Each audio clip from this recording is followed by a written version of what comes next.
présidentielle 2019, au fur et à mesure que la date du scrutin approche, les positions se durcissent entre pouvoir et opposition. La radiation de Khalifa Sall de l'Assemblée nationale, après avoir été recalée quelques jours plus tôt par le Conseil constitutionnel dans la course à la prochaine présidentielle, continue de soulever encore des vagues. Et sur le terrain politique, les jeunes de l'opposition qui avaient annoncé une marche pour dénoncer, je cite, le régime autoritaire de Macky Sall ont été tout simplement gazés par la police. Le Sénégal s'est doté cette semaine d'un nouveau code pétrolier. Il a été voté à l'Assemblée nationale au cours d'un débat où l'opposition dénonce une précipitation dans la démarche. Le pouvoir parle d'avancées significatives. Le reportage Focus de la semaine s'intéresse aux politiques agricoles mises en place pour atteindre l'autosuffisance en riz. Nous allons nous intéresser au programme PRACAS initié pour changer la donne dans la production de riz de qualité. Voilà pour le sommaire. Bienvenue à toutes et à tous dans cette info, l'actualité de la semaine. L'avenir politique de Khalifa Sall complètement assombri, si on peut le dire ainsi, après que le Conseil constitutionnel ait décidé d'ajourner définitivement sa participation à la présidentielle prochaine. L'Assemblée nationale vient cette semaine de lui corser l'addition. Il a été exclu de l'hémicycle. Les réactions n'ont pas tardé dans les deux pôles politiques. La radiation de Khalifa Sall fait toujours polémique au sein de la classe politique sénégalaise. Pour l'ex-député Idrissa Diallo, l'Assemblée nationale a foulé aux pieds la loi, estimant que la condamnation de l'ex-maire de Dakar n'est pas encore définitive. Le ministre de la Justice n'avait pas le droit de saisir l'Assemblée. C'est-à-dire, le ministre de la Justice, il s'est précipité, lui aussi, il est aux ordres.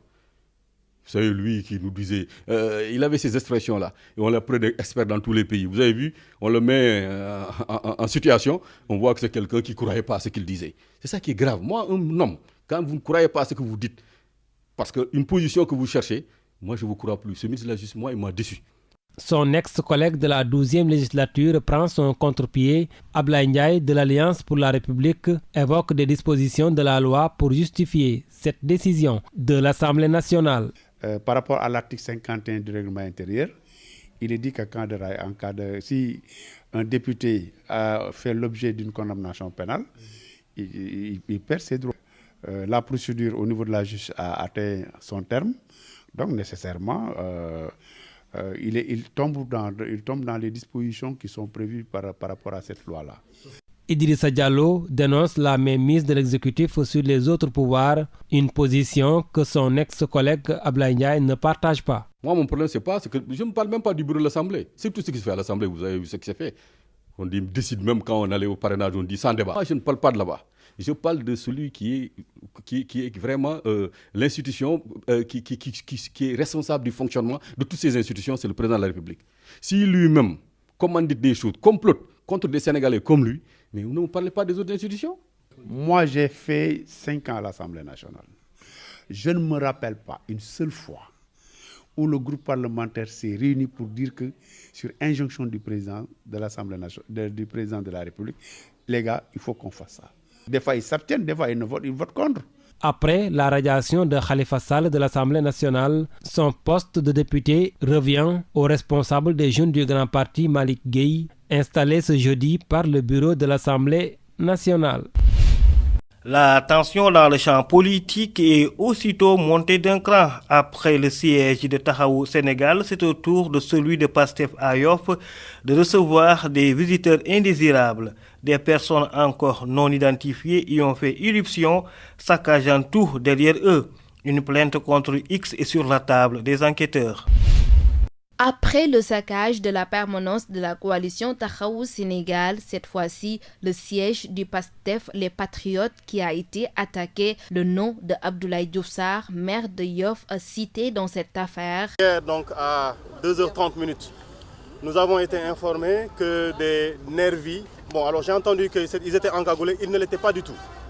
Donc ils se sont présentés au siège avec des coupes-coupes et des haches.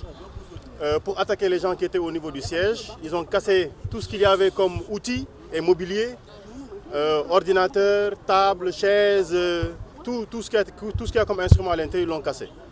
Et ils auraient déclaré que le siège devra quitter Yoff parce que Yoff appartient à un de leurs responsables politiques. Ils ont cité, donc le préposé à la sécurité a bien cité le nom d'Abdoulaye Diouf Sarr. Il a dit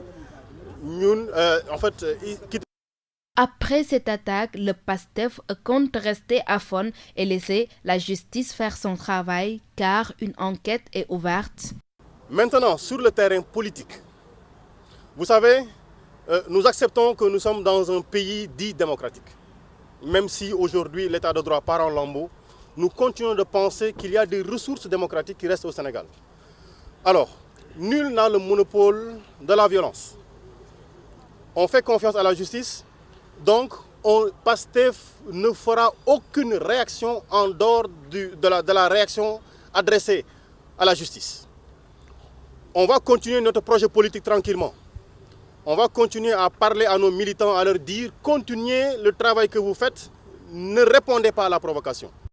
Toutefois, il interpelle tous les citoyens à réagir face à ces violences. Que les acteurs maintenant, que les responsables, les observateurs de la société internationale comme de la société nationale décident de se prononcer. Parce que jamais, jusque-là, aucun parti de l'opposition n'a déroulé des actes de violence contre le parti au pouvoir. Le saccage des permanences de l'opposition est de plus en plus constaté en cette période préélectorale. Les membres de PASTEF affirment que la véritable bataille se trouve dans les urnes et non avec des violences. Pendant ce temps, les jeunes de l'opposition qui voulaient en découdre avec le régime de Macky Sall ont vu leur marche programmée à cet effet étouffée dans l'œuf par la police. Ils n'ont pas pu sortir de l'université parce que cernés de toutes parts par les forces de l'ordre.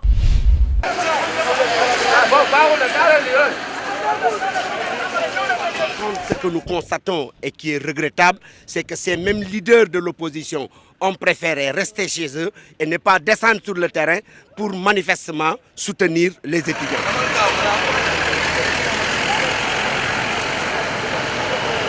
Nous ne pouvons pas nous fier à cette décision car c'est la Constitution en tant que telle, charte fondamentale, qui nous autorise à manifester. Il faut tout simplement faire une déclaration 3 jours ouvrables avant que cette manifestation puisse avoir lieu. Seulement, lorsqu'on est dans une république et qu'on a un leader républicain, si Macky Sall n'était pas un dictateur, il ne serait pas question de s'inscrire en faux par rapport à cette décision préfectorale que je trouve injuste. Maintenant, on est en face d'un régime dictatorial et la seule voie qu'il nous offre, c'est de se battre. On n'avait pas d'autre choix que d'empiéter et de décider cette décision préfectorale et nous l'assumons pleinement. Démocratie. Démocratie. Démocratie. Démocratie.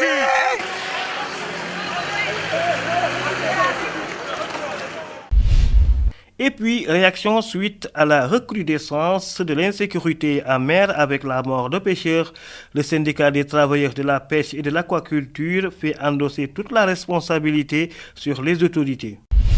Nous allons nous incliner pieusement sur la mémoire de ces pêcheurs, de ces braves Sénégalais. Mais aujourd'hui, c'est un problème sécuritaire. Et la sécurité, c'est une affaire de tous les jours.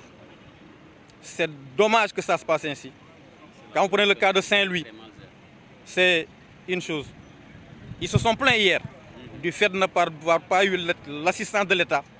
Parce que les moyens de recherche aujourd'hui sont concentrés en Guinée-Bissau dans le cadre de la Commission sous-régionale des pêches qui regroupe certains pays. Ce que le vieux a dit, je ne saurais le confirmer, mais si c'est le cas, c'est grave. Que le Sénégal n'ait pas cotisé pour qu'on puisse mobiliser ses moyens à la recherche de nos compatriotes, je dis c'est dramatique, c'est grave. Pirogue à fibre de verre, c'est un projet qui est là, mais aujourd'hui ce qui bloque, c'est le coût de la pirogue. Des phases tests ont été faites. C'est des pirogues qui aujourd'hui, même si elles chavirent, elles ne se cassent pas vite. Elles ont une durée de vie d'au moins plus de 5 ans jusqu'à 10 ans. C'est un projet, mais maintenant, les coûts de fabrication, nous ne les maîtrisons pas parce que c'est des privés qui les vendent. Le reportage Focus de la semaine porte sur les politiques d'autosuffisance en riz. Le programme pour l'accélération de la cadence de l'agriculture au Sénégal est conçu à cet effet. Alors, où en sommes-nous dans l'atteinte des objectifs? Réponse dans ce boni dossier qui suit. Le riz occupe la première place des produits d'importation au Sénégal. Sa combinaison avec le poisson, qui est à la première place des exportations, constitue le plan national de Thieboudienne. Le chef de l'État dit non à l'importation du riz, met en place le PRACAS dans le plan Sénégal émergent pour l'atteinte des objectifs de l'autosuffisance. te yooyu ñuy wax ni moom lañu war a teg pour mu dox loolu la Passa Lumacaf teg moo tax ferme yi dox loolu lan la benn bi mënoo am mbay boo xam ni daa ciy tedd at bi yëpp du fekkee ni ndox mi mënoo ko téye ndox mi il faut que nga téye. Des projets et programmes ont vu le jour pour booster les rendements dans les périmètres irrigués et élargir les superficies aménageables dans les bas-fonds pour la production sous pluie. Passa Lumacaf installe son quartier général dans la région de Kaffrine. On ne peut pas parler aussi de riziculture sans la transformation, mais aussi sans la commercialisation. Et pour cela, le PASA a mis en place des matériels post-récolte, des décortiqueuses à riz, mais aussi des batteuses pour faciliter vraiment la transformation. L'intensification et la diversification des cultures sont deux volets qui s'imposent pour la régionalisation de l'agriculture. Passa Lumacaf s'en approprie à travers le maraîchage à côté de l'agriculture. C'est près de 20 milliards de francs CFA qui ont été investis dans la zone du projet.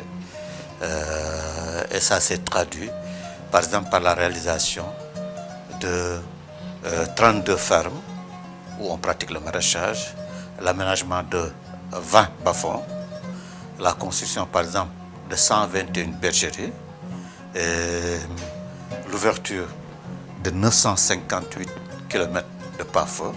Les bénéficiaires désormais nantis pour faire face à la santé familiale et à l'éducation de leurs enfants ont rendu un vibrant hommage à Passa Lumacaf. Fi mu toll nii tamit xam nañ ne jiw bi ñu jox donte gënul suñ jiw yi ñu daan béy waaye jiw boobu tamit nekk na jiw bu baax te day joxe rendement. indi nañu machine boo xam ne boo bëggee bay dangay dem labourer machine boobu dañ daan bay ba mu ñor jigéen ñi jël seeni gën di sóob di dëbbu ndëbb ak ni métti ak jigéen ñi wérul te léegi bu ñu bayee ceeb ba mu ñor am nañ machine boo xam ne moo koy bojj bu paree machine bii moo koy jël weexal ko ceeb bi daal ñun léegi mbay bi lañ ci am bu mbay bi paree dañuy jël rek dem def ci siin ci ni. Il faut retenir que l'agriculture est au cœur de la transformation structurelle du plan Sénégal émergent que Passa Lumacaf traduit concrètement dans les faits. Nous sommes arrivés au terme de cette info et comme tous les dimanches, nous nous quittons avec les images de la semaine. Bonne suite des programmes à toutes et à tous. Radio Dunia Vision, on se retrouve en 8, Inch'Allah.